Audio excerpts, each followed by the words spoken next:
Hello and welcome to my channel. My name is Redneck Computer Geek, and today we'll be talking about this Campbell 110 welder. This is a regular stick welder.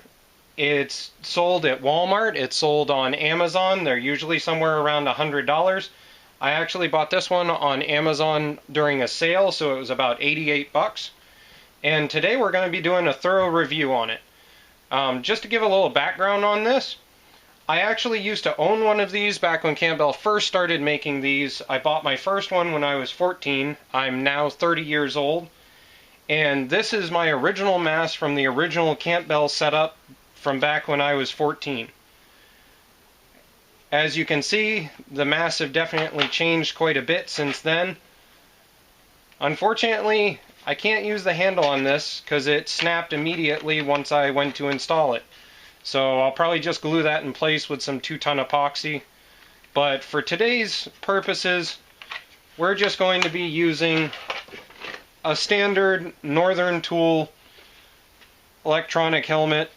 They're about 40 bucks. If you're going to continue welding on a regular basis, you really should pick one of these up. So in order to demonstrate in this video, I've set up a couple of scenarios here, because any long-term welder will tell you that when dealing with a stick welder, prep is everything. So what I've got here is I've got several different types of welding rod. This one here is a 16th rod, and it's actually made specifically for 110 welders by US Forge. They're called Eazy strikes, and they're a standard 60-13. On the end of the Eazy strike, if you can see it, it actually has some sort of igniter on the end of the tip. And these work amazingly well. Highly recommend, but they're really expensive. I'll include a link down in the description. These are the standard Campbell rods. You can buy these at Walmart. They're pretty generic. And here, I've also ordered up a Hobart rod. This is a 30-32 rod, made by Hobart. You can order these for about $10 for a 5-pound box off of Amazon, and I figured we'd test these. One thing I'd really like to note about this Hobart versus the Campbell rod is if you look at the actual shaft thickness within the rod, you can see that there is a significant difference in thickness of the shaft between the two 30-second rods. But if you look at them as far as their thickness here, they both look about the same.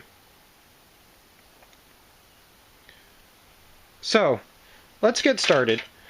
What we're going to be doing during this review is I have these 3 pieces that I have cut, and what we'll be doing is this is an old MTD chassis that's all rusted up, unusable. So we're going to use it as a welding platform. We have this one here where nothing has been prepped. It's sitting on top of rust. We will have a ground that has been totally ground off and a good contact. That way all of these have the same grounding capability. It'll be the cleanliness and the prep work that's different. So this has no prep whatsoever. As you can see, it's still grungy and there's rust underneath. This one here, we've gone through the effort of prepping the metal underneath, but as you can see, this has not been prepped at all. And with this, you can see that I have gone through and I have solidly prepped everything, and the metal underneath is totally prepped. So, since this is made by Campbell, we'll try the Campbell rod itself first. I know that I already love these first strike rods, so we'll try that second. And then third, just because, we'll try the Hobart rod. Okay, let's get started. Alright, so first up we'll have the 3/32 Campbell rod. And you just push that down and push it in and it clips. Make sure it's nice and tight. When you're looking at your rod tip, make sure that you have just a nib of the metal core sticking out so that you can spark it. And where this is 3/32, we're going to be on the 20 amp setting on our Campbell. So I'm not really expecting much out of this. I'm expecting this to work okay and this to be best. That's the goal here. Okay, so let's see if this will even spark.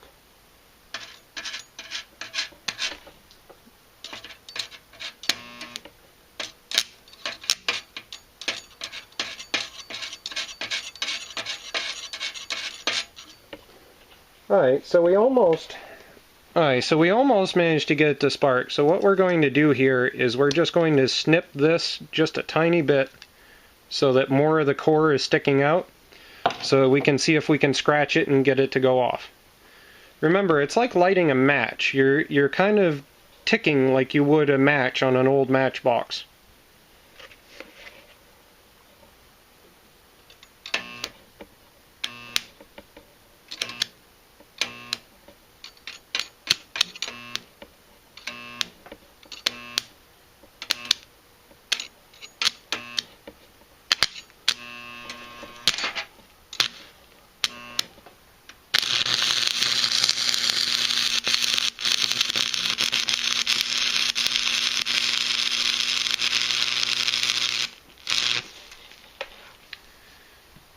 Alright, so as you could see, that was pretty futile. I think it took me almost 20 different tries to get it to spark.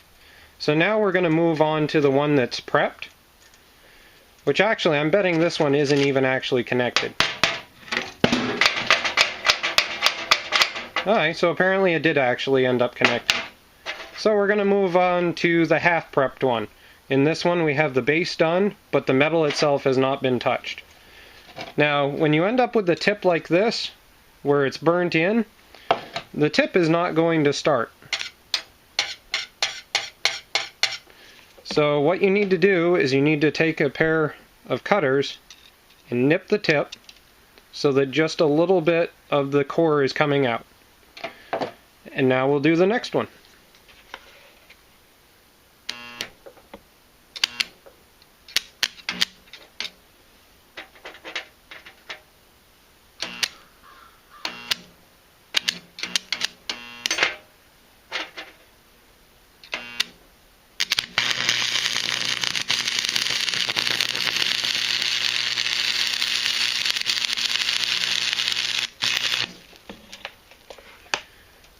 So as you could hear and see, that started much easier. And definitely solid. And now we have both of them prepped. So yet again, we're going to take our tip, nip it down so that you have that nub, and do our last fully prepped one.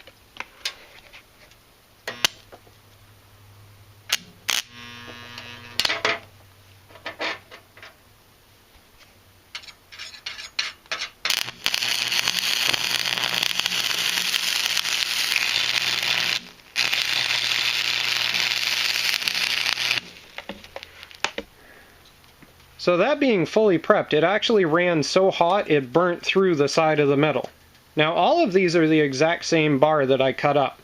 So now we can see the differences.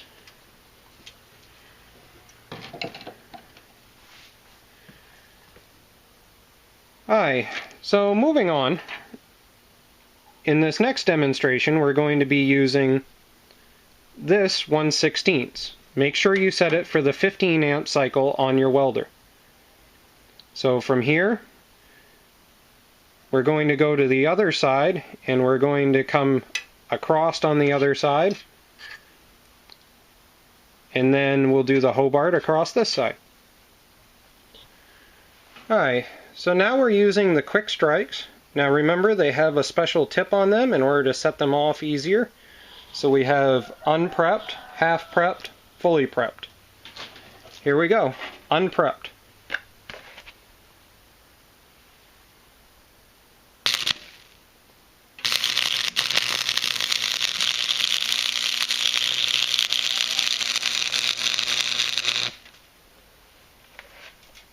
Well, I would say that was pretty cool.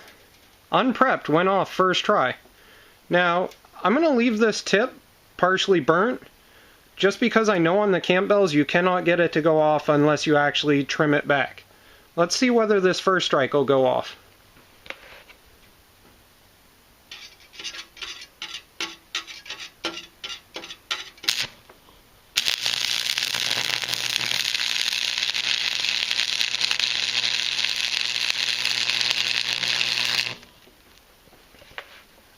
Well, that was pretty good. It actually went off without any issue.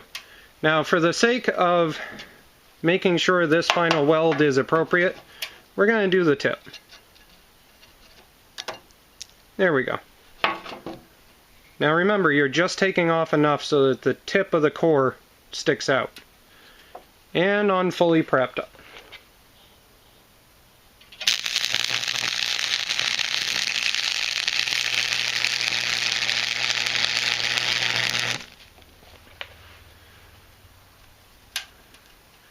So as you can see there, it takes almost nothing to set off these first strikes. We're going to go back across this one just because I went a little too fast and see if we can fill it in.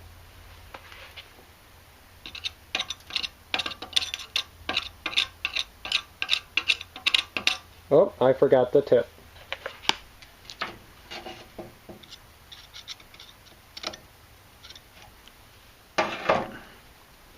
Let's try that again.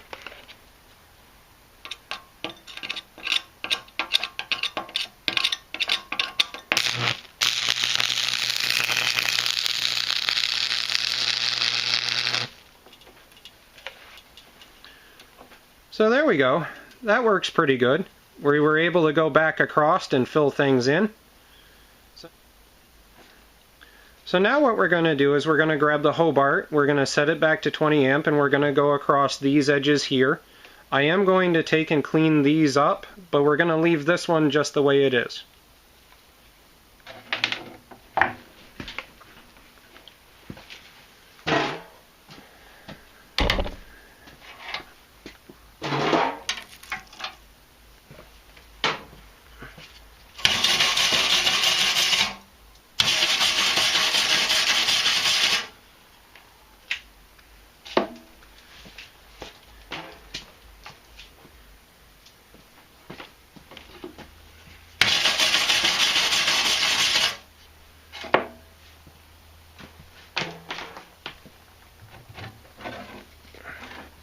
So, we've got it set on 20 amp with a Hobart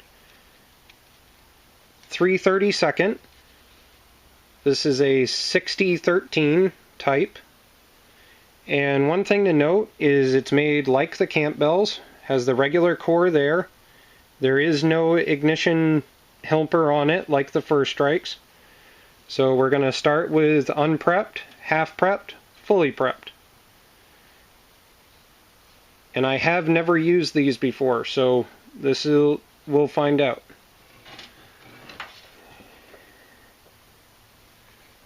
Unprepped.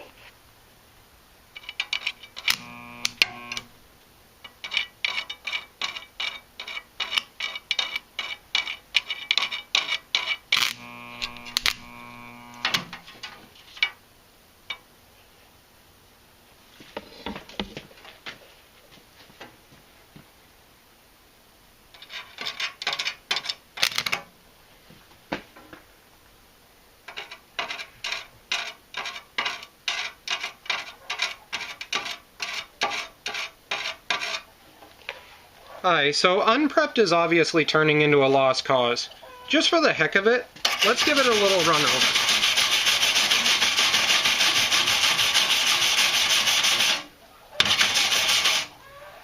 So at this point we can start to see bare metal, but there's still a little bit of patina rust. And we've got our tip, and we can still see the tip of the core there, so we're going to try it again.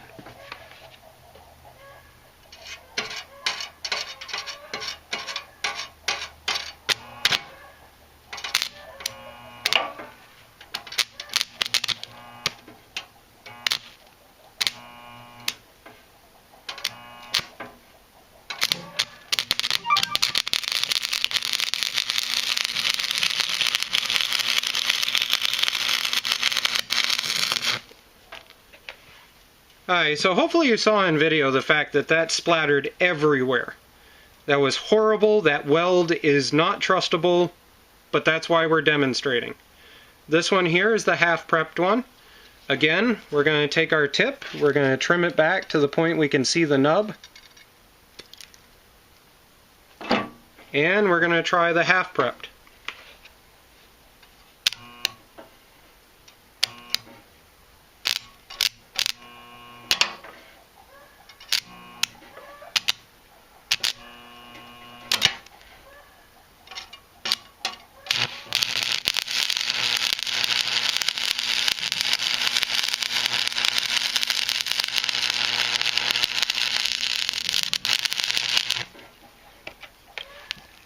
There we go. And one thing to note, I'm actually welding this offhand right now, so please don't judge my welds too badly.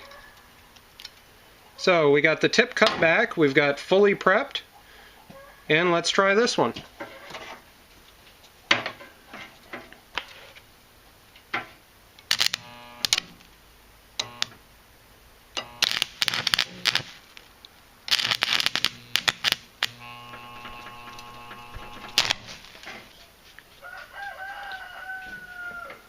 Alright, so we've grabbed a fresh stick at this point, and we've double checked our grounds and everything. Let's see if we can go back across. The problem is this is a much thicker core, as I pointed out earlier, and I don't think the Campbell is quite capable of running it correctly. But let's try it again.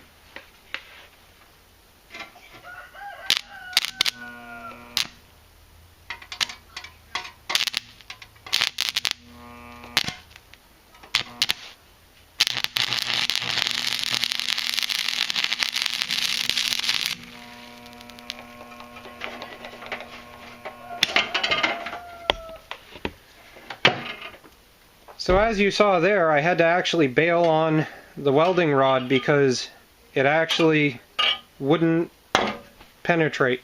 And this is on the fully prepped one. So at this point, I'm going to conclude that the Campbell probably is not quite good enough to run these thicker cored Hobart rods. But as you saw, it'll run the regular Campbells quite nicely. It'll definitely run the fur strikes. And in a pinch, it'll run the thicker Hobarts, but you can see from the bubbling in them and the lack of penetration that it's definitely not quite strong enough. So that concludes our testing for today. I hope you've enjoyed this review, and I hope you take the time to look at other tool reviews that I've done. I'm just a good old boy who does straightforward tool reviews. I got nobody getting in my pocket. I just tell you exactly what I think about the machines. Have fun, guys. It's time to go mud mowing.